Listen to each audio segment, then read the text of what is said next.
First blood! Death is only the start of your suffering. Asha in that top lane as they will strike down the Abaddon. Yeah, Abaddon is one of those heroes that you think that he's really durable, but that's only because of his ultimate. At level 6, this hero is essentially unkillable for all intents and purposes unless you have an insane amount of lockdown. But prior to that, he's actually very, very weak. His nuke is actually self-damaging, almost as much to himself as his opponent.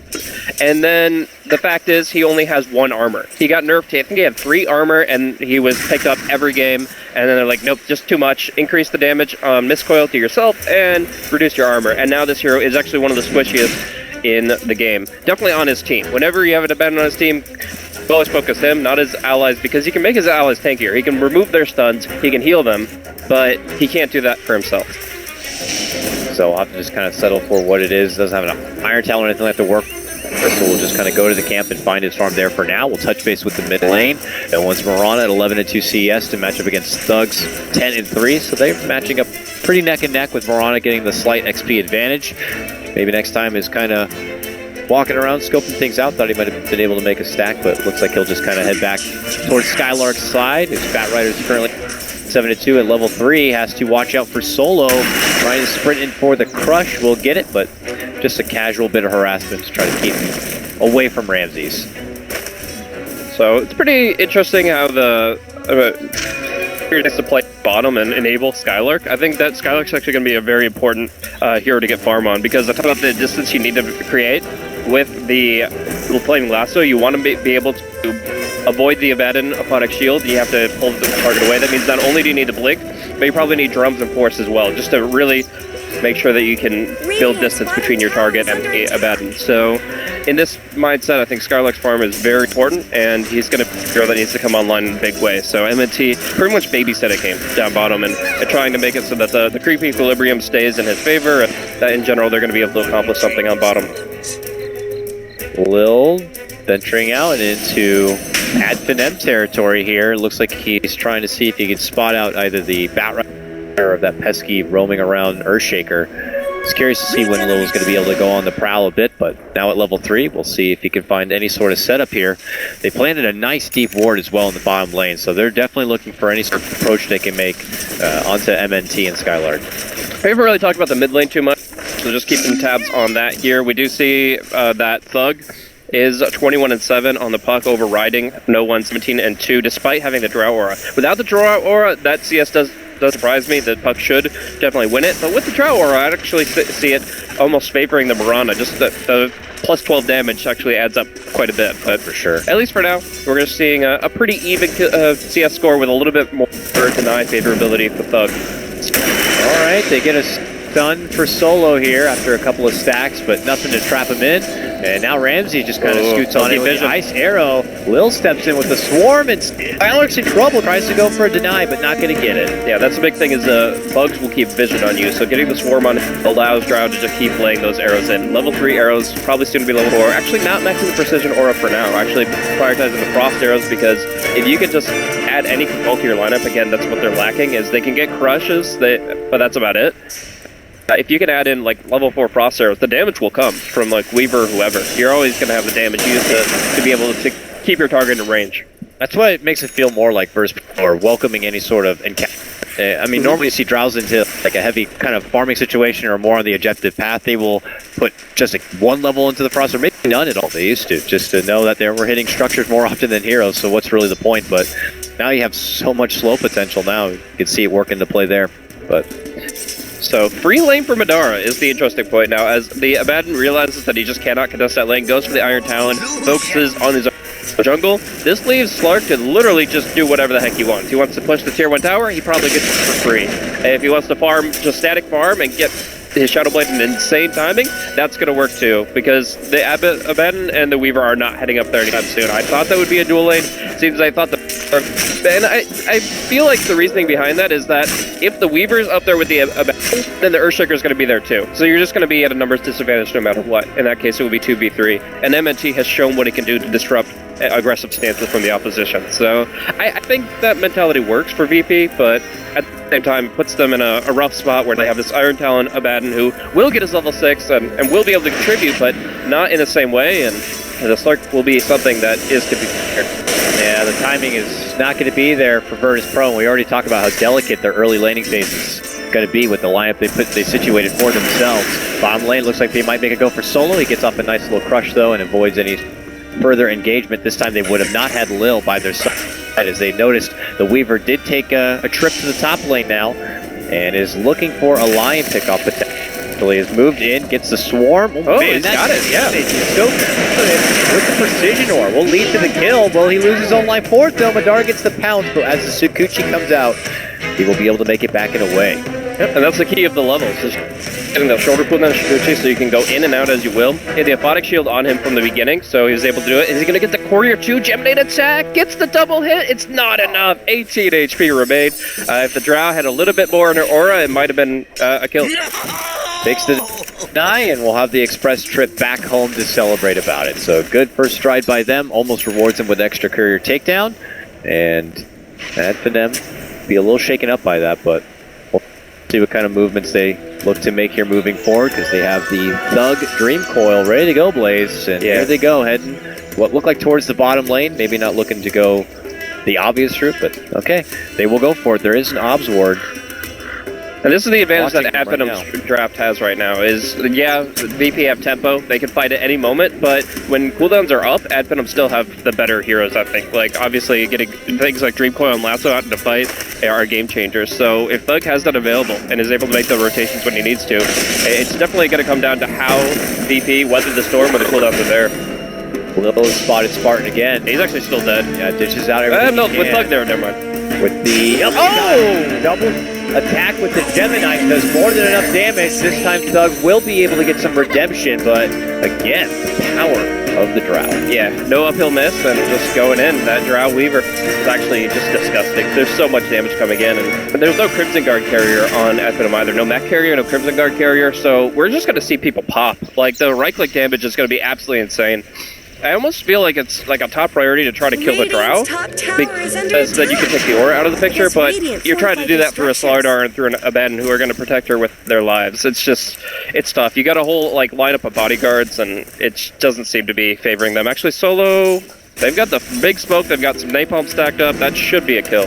He's running back towards the lane to meet up with the creeps, but that is when Skylark's looking to sweep in from behind here. If he gets close enough, that will be a lasso, but wait with the crush, but there's going to be the fixer connection, and that will lead to no counterplay. Easy lasso, pullback, and takedown, and now Finem can get some shots in on this team. You know you're screwed when you get ganked, and the second the gank breaks out, the Abaddon's TPing to the opposite side of the map. You're like, no, there's no hope. Just abandon it and move on. And yeah, Ifashu will start warding it up. Again, he's kind of obscuring this role. I think he's going to go mech Arcanes with his Iron Talon, and he's also dropping wards here that he is purchasing. So at this point, he is kind of like a really a support on steroids, I guess is the best way to put it. But not going with the traditional, what we used to see a lot, like the Vlad's pickup. So. Yeah, no. Focusing more so on making sure that his team can stay alive. Mechanism, the arcades, Ether Lens, these are items that enable him to do that. Alright, so they'll go ahead and assist Virtus.pro in getting their own work done on Tier 1 here in the top lane. Finem already got what they needed from the bottom, and we'll head off and elsewhere. Skylark could spend a little bit of me time here and looking to move forward and probably finish out the drums and get closer and closer towards that precious Blink Dagger. And Blaze, it looks like Madara is opting to go straight for the Shadow Blade. Oh, most definitely. There's no reason to hesitate here. You want to get online, you want to get involved as quickly as possible, especially if that turns into like a pickoff on the Drow Ranger. If you're able to just kind of jump the Drow Ranger 2v1 and quick kills on her, then you're going to be able to build up a lot of momentum for your team. So the Shadow Blade is 100% the call. The question is whether the sentries will be there from VP. They know the Shadow Blade's going to be at a pretty early timing, but this early, it's hard to really chip in the economy to actually counteract it.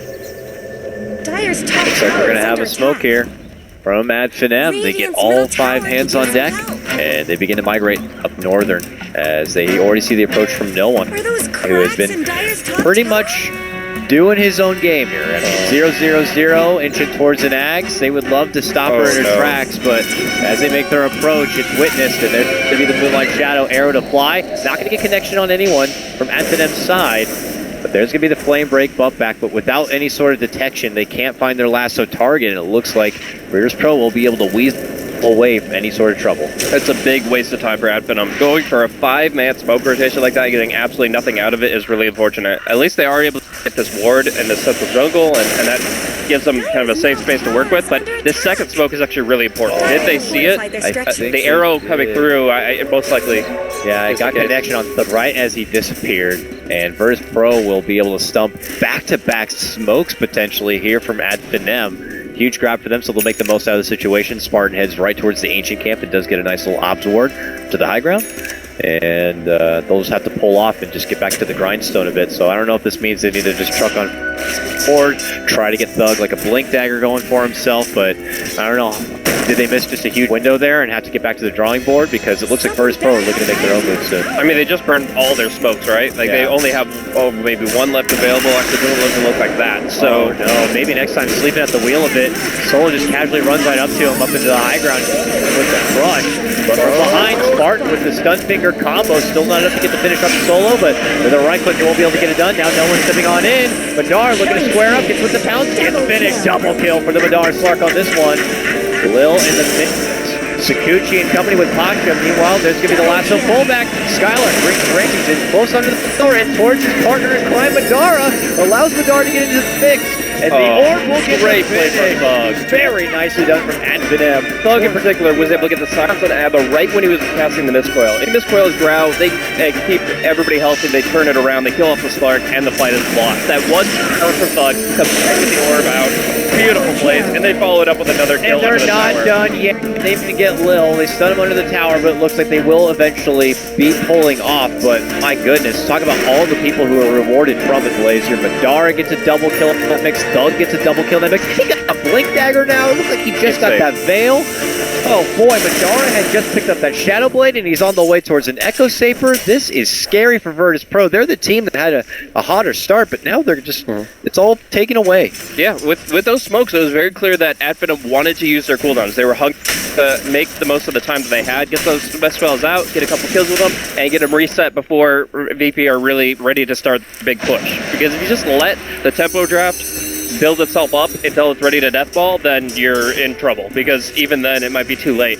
But in this case, they are able to make use of their cooldowns, and not on their, they weren't the ones initiating that. It's actually VP who went for the play, but just some really good reactionary movement, some really good usage of the silence from Thug, and they're able to just steamroll through it. I also really like the play from Skylark, the lasso coming out. He was dueling it out with the Drow with only maybe 100 HP left, but he's like, screw it, drop the lasso, this will buy time for everybody else to get in position. They're able to focus down the Drow Ranger, and from there, the fight is in shambles for VP. So they're back to the drawing board now. Ramses is farming up Ancients, and they're having to spread the map on their own side. Yeah, he'll have to just kind of make up for time here. So are we already looking at a position where Lil could be in a bit of an awkward spot on this Weaver? You're playing the game at the start like that support PA where you're making an impact. Arrow will make a bit more of an impact possibly. It's good double connection plus the swarm onto Skylark. Who's just run away, but eventually they'll catch up to him. A crush will come out from Solo and get the finish.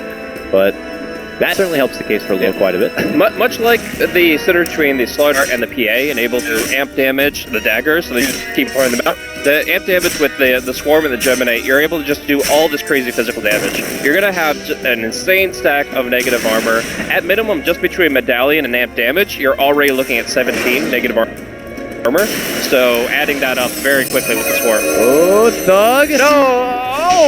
Oh! Whoa! Jumps back out and away from the arrow. That was close. That was really close. And it looks like they will be fine. Boy, it's a little bit of confrontation there from Virtus.pro. We still break out even 7-7, and even in the net where the next beat, it's about a neck here. Just about 16 minutes into our Game 1 final. Yeah. So a lot of things going right for them, but VP still have a lot left in their arsenal. The Weaver should still be quite effective, just based on the draft setting that he's in with the Drow and the Slardar around him. And now we're actually going to be seeing this Axe pick up on no one in about 500 gold. And that's another power spike where they're just putting out a lot of damage. And once again, at Finem are not mech carriers, pipe carriers, Crimson Guard carriers. They're going to be taking all this damage and they're not going to be able to heal it up. They have to execute every fight perfectly or VP will still have more damage. Okay. No one confidently jumps in, looking to go for a grab on the Earthshake, but will not be caught from the arrow. And we'll opt to pull back instead. Madara was thinking about heading that way. He's flexing another sword as he's got his Echo Saber now complete. Mid lane, look at that. They force out Pasha's ult already. Just Thug kind of getting in there. And Madara is still on the prowl. Thinking about coming in for it. Snipe. No one is nearby. But it looks like they'll head out the side door here, just as Finem wanted to make approach. So they'll settle for the tier 1 instead. Nearby though, Spartan's been spotted. Lil hits him up with the medallion. He turns it back instead. Gets him with the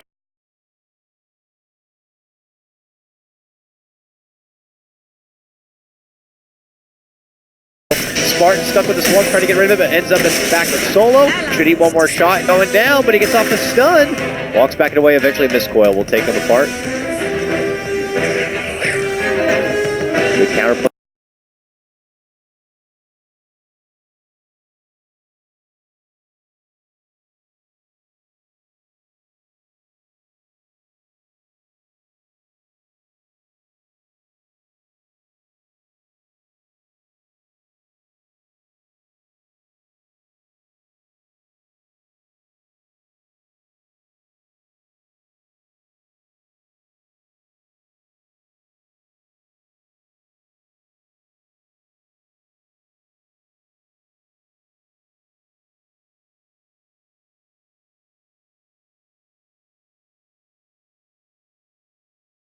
It's a waiting rift, the Weaver does a time lapse, and that's a kill snowballing to another and another. But instead, it's the Gust that prevails in this case, and Ramses who gets the last half. And he's actually going to be going for a pretty unique pickup here, Shadowblade. Yeah, we've seen on the Slark almost every game, but Drow Ranger, I expected a stat build, and here we have a bit of a mix. Yeah, I'm not sure what the Shadowblade really tells you about a Drow. It's not typically in the cook up, but now just looking for their own cheeky pick-off approaches and then followed up with quick tower takedowns. Yeah, I mean, what you could do is if the Thug doesn't have a Eul's yet, you could go ahead, Shadowblade up to him, get one hit in, and then gust him, and then kill him off before he can react, and that could be really good. Otherwise, you're probably just looking to build a Silver Edge. Not only does it mute the target or break his passives, but it will also reduce his damage output. So you can throw that out on the Slark and make that the first half of its fight isn't really contributional for him. If you reduce incoming damage with something like a Silver Edge, it takes more time for Abaddon to keep the heals flowing with Mechanism and all his spells. Plus, she'll just have a good chunk of life with her as well. Yeah. I mean, if she does go down the Silver Edge road, that together with the Dragonlance, she will not be a squishy target at all. And after Thug gets off the initial, she will still be there kicking bottom lane. They make the jump from Pusha. Borrowed time will be popped, and they'll try to lock him home a bit, but they will not be able to lock him in place. And they'll opt to pull away.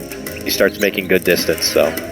Another thing that would be really good about the Eul Scepter, if Thug does pick up next, is going to be the ability to stop the borrowed time. Like, essentially, the borrowed time, you pop the Euls, they're not obviously taking any damage during that time period. So when it ends, it's about the same time the borrowed time is finished. Pasha is in trouble once again, and this time will not have the ulti to bail him out. Madara sniped down and is now dominating. But Lil looking to make a go for Spartan. Can he get the finish in time? No! Makes it back to base. And in the meantime, there was a mid fight where essentially the Drow just Shadowbladed up the Earthshaker and did that exact thing. Just Gust, attack, and quick and easy kill. Alright, so we got one apiece with the core band going down on one side, who is just trying to complete out that mech. We'll get a little bit further from it. And is that the trigger point here for Virtus.pro? What is it to look together before they really make their advancement at the end? At the end of the day, they are a Drow lineup after all, and you still get tier 1 hanging here in the bottom lane. There's work to do on the map, and they already tickled at the Roche a bit. I imagine that's still on the agenda. think the mech is the biggest thing. Meaty Pasture has been working on that for a long time, and they probably expected him to get more out of the offlane, or at least the jungle iron talenting. But yeah, in the end, he's still working on the mechanism, still not there yet. And he's going to get it about the same time that Solo finds the Blink Dagger, which, as we know for Slardar, is a big enabler for his initiation. They lack control, so getting the jump like that is going to be big. You could probably even set up an arrow with it. So I expect big with the mech and the Blink Dagger come online for VP. It's actually going back to the BKB. I said I don't feel like it's a great BKB game. Madara feels differently.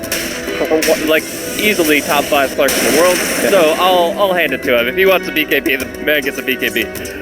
We'll see how good it is going to be for them. Apparently, even if just the silence is crippling enough. Yeah, if it's a gust that's bothering him, then why not? Yeah. Just keep him in the fight, keep him on the Drow Ranger. That's the big thing.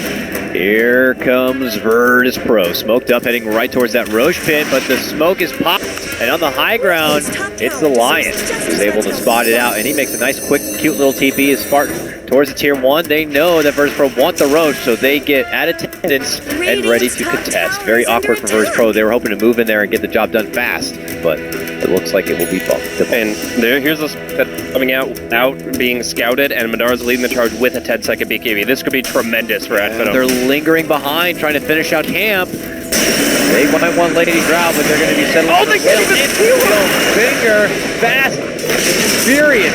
The quick snipe. Now moving in, they're going to go ahead and get the stun on Soul. They're willing to go up and above as they get the finish. France, yes, they'll do it. Mega kill for Madara. Virtus.pro have to get the hell out, but Ashley leads the way. She gets pounced on and pulled right back down. Trying to hide under the moonlight shadow and under the tail. Benefiting from that extra armor aura. Is it going to be good enough? Pasha mans up, goes into borrowed time. Finem might be running low on fuel, but here comes no one. Jumps in, beautiful double star trophy, able to get the finish on one. Almost loses no life. Leap back and away. Nice. This point step there from Thug. Avoids the trouble on the puck, but they still can't get the finish on for no one. Thug's not fixed. They wait for her to come back out, but she blinks away. Arrow. Whoop. Sidestep. Still amped. He's still in sight. No mana. He's got to be dead, right? No way home. Finally will go down. That was such a quick jump, though, from Finem with the Finger of Death from Lion. Oh, my goodness. Actually, we see there's Slark cleaning up one, and Weaver cleaning up the other. The Rider will go down, but they didn't realize that the Slaughter was caught isolated by himself. And, of course, that's how fish feed. But all the same, in this case, the big thing for me is just the liberal use of Finger of Death from Spartan. Like, yeah, they had a lasso on their target, but Abaddon was about to shield that off, no problem, and that would have given Lil time to reset. But no, he's just like, boom, Weaver's dead, and that started really well, because then the BKB Star could just stay on top of the Drow Ranger, bring a lot of aid. It's actually interesting to note that underneath that tier 2 tower, where Advent were besieging the VP lineup, they were under Moonlight Shadow and undetected. But if they don't have so many just AoE ground target spells, they were just throwing it out anyways. They just couldn't actually see them for direct single target. Look at this, Madara, right between 3 VP members, is on a mission to get all the no one. Forced to pop out his own BKB, no one will be able to make it back away, while Lil, most of the rest of Finem will eat the crunch, and the dunk comes out to secure the finish. Solo is going to get lassoed up and pulled back, but they are going to be able to get the save with the shield. Eventually they will drop him in the end, making it a 2-for-1 trade. They're not done yet. Madara looking to pincer and get the cutoff on Tasha. It looks like they will be able to do so. There he goes, the Abaddon Knight will fall. The only survivor being Ramses on the way out through the mid lane. Big fight once again for the Greeks. Yeah. We're playing the lives of 4. Honestly, this just cued the Jaws music, but of course like a shark here. He had 120 stolen agility in that. The big thing here is like, yeah, you can pyro time, but Abaddon is not killable, but he's still hittable. And that allows him to continuously lose his stats from the just a big sponge where Madara's going to soak it all up, and now he's large in charge in a big way. We knew that it was a good draft for him. He's got all the items he needs to make it work, and now they're going to take Roshan as well. Virtus.pro have to be very scared right now. And we were already emphasizing with their lineup how much they needed to succeed and do well at the start, and it's already looking like after them are beginning to take over at this point. They will secure a top tier 2. Spartan's dead. Yeah. He's got sniped. That damage dude coming in from the Silver Edge, absolutely insane. That took out like a huge chunk of HP. Did they bait him? Did they bait him? Okay. No Moonlight Shadow. He's not done yet. And he's just not looking to let it go. Solo helps him out, and they get the quick snipe takedown of wonderfully done. And the classic picking up sentry wards as soon as you just get screwed over by Moonlight Shadow. That's the thing. It happens a lot in pubs, but happens occasionally in pro. It's like, oh, we actually just forgot a round of detection. One round of sentries, and that costs you the kill. In fact, it costs you another life. In fact, it's the fucking. And I don't think at any point you would allow this Drow lineup to even get close to your base. Even if you feel like you're up and ahead in this game, she will still do work. Look at this. This tier 3 is almost going to be going down. She's got that slow, low ground sieging power. Madara doesn't care. He's going right in. There it is, but it doesn't seem to matter as the sentry war comes down. And the lasso comes out of the Lil. And then it's the bottom shield for cooldown. So they get that done. They put a lot of pressure on saving Ramses, who won't be able to make it back in the way. But the fight's not done yet. Madara eats a wealth of damage, and that will force the Aegis to be popped. Virtus.pro step back away. They look to time out the arrow. It does connect. They didn't want to make the jump onto it. They don't like it, so they pull off. They know that the Echo Slam could be up momentarily. It needs 5 more seconds, but Virtus.pro just satisfied with their winnings in that. They get the tier 3, then they walk on out. So, I mean, that shows the confidence of VP when Thug is not in the picture. They win in against the Aegis Clark, they're against a Bat Rider defending high, and they're like, well, this is a good opportunity, let's try for it. And it ended up exchanging pretty evenly, but I really like, obviously, Skylark's timing on the lasso. Aphotic Shield on cooldown, the second that that's cast, he's like, oh, I can go. I can kill a Weaver. And he just chomps on Lil. There's no Lincolns in this game. He really doesn't have to be afraid of anything but Aphotic Shield. So I feel like now Posh, seeing that, has to always hold his own for lasso. Otherwise, it's going to be a kill. Poor Spartan ran right into an Indus no one here. Just have enough life to survive and get off the Hex and stun, but no one will be able to make it away. And sorry, Ice Frog says that's not allowed anymore, Skylark, sorry. Beautiful 6.880. Changing it up. Yes, play break takes a there. Fuck! Yeah, that's what Skylark's saying right now. Absolutely. Oh, man. I love that already we get to see a prime example of the nerf play. But exactly. 17-17, they'll have to let that one slide, and Virtus.pro reclaim the net worth lead as they can grind through their farm. That's the most visual change, right? Like, I remember when Dazzle, his Poison Touch used to mini-stun whenever you cast at any level, so it would always cancel TPs. And then the second he lost that, it's like, oh, he lost the mini-stun. Suddenly, TPs are the easiest thing in the world to get to Dazzle, and we almost saw him removed from the competitive scene for 6 months because of it. Like, that was so brutal from losing a mini-stun. That's how delicately this game is balanced. But, yeah, and we'll see kind of where Bat Rider is at in future games. Right now, they're playing their strats they've been practicing, and Bat Rider is part of it. But I'm curious if it does reduce his viability, the fact that he doesn't have that extra TP cancel. You'd think so, but Dota's just a weird game like that. For other heroes, like you mentioned, a Dazzle, it could just cripple them in that current meta. For other heroes, Ice.Pro continues to hit them with nerfs, and they continue to be relevant. Talking about losing a mini-stun, Wisp continues to be a hero, but yeah. Here we go in the river nearby, so we'll get to a nice little crush for Spartan. Sidestep the Asaur stun, the arrow comes in out of left field. Yeah, it's just like, at that point, the Murata has in his mind a slip target. He's just like, the fog comes out and he imagines it as an archery target with a big old bullseye. He's just like Robin Hood coming at it. No problem at all. That's pretty much the easiest kill you're going to get. But he's actually going to be good for BKB too. No, he has the Blink Dagger already, so he has that in and out mobility with the Blink, the Leap, but wants to be able to survive through this puck is the big thing. But yeah, Lion is annoying, Earthshaker too, but the biggest thing is Thugs, like burst damage and control. He's been caught in Pounce and Dream Coil, like every single fight I've seen him die, and I feel like he's just fed up with it. So BKB comes through, no one is going to be able to actually get pretty aggressive here. You can miss Coil during BKB, but I don't think you get a Product Shield. So we'll probably have our answers to it. Yeah, so if you BKB a Mirana, I believe that you can still lasso him perfectly fine, because I don't believe you can Aphotic Shield a BKB target. Yeah, so here's the spell immediately no, so I'll trust the tooltip on this one. I played up about it to be pretty confident in that as well, but one of the few, I guess.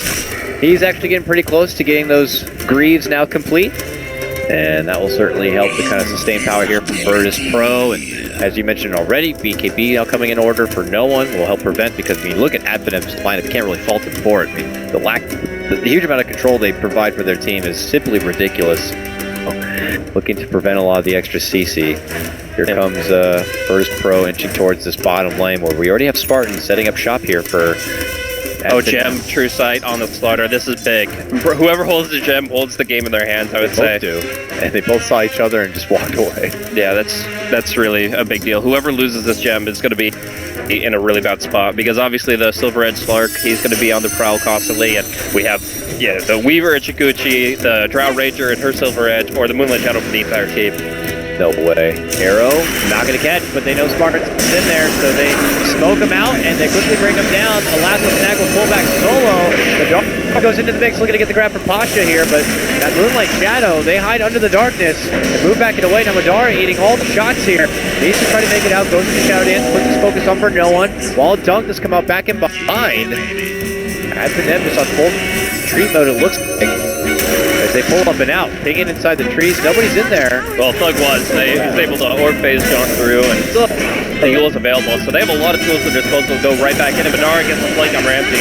Moves in, gets the grab on Drow, pounces her down, follows it up with a nice little stun. They need a bit more. She's trying to hide, but she can't make it away. We got the vision and the stalking power. They'll be able to bring it down. Now it looks for no one here. Jump on forward. She desperately leaps back it away. Finishes off what she can with the Starstorm, but it's not going to be good enough. It's Finem's fight to take as they wipe the floor with 4. And that's a disadvantage for going the Silver Edge on Ramsey. Sure, it's great for those surprise attacks, and you're able to get some value out of the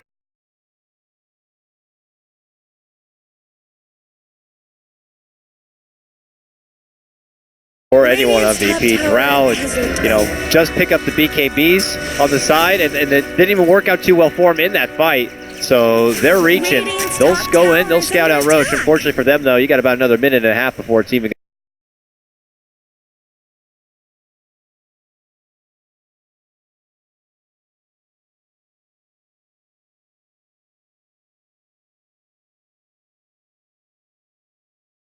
'18, 16, whatever on the Drow, and yeah, she just got the BKB. That's a pretty good peak. Other than that, you have to smoke, you have to find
Radiant's Radiant's fortified their bottom tower structures. is under attack. Dire might have to say goodbye to their top barracks. Not much good's happening to Radiant's bottom tower.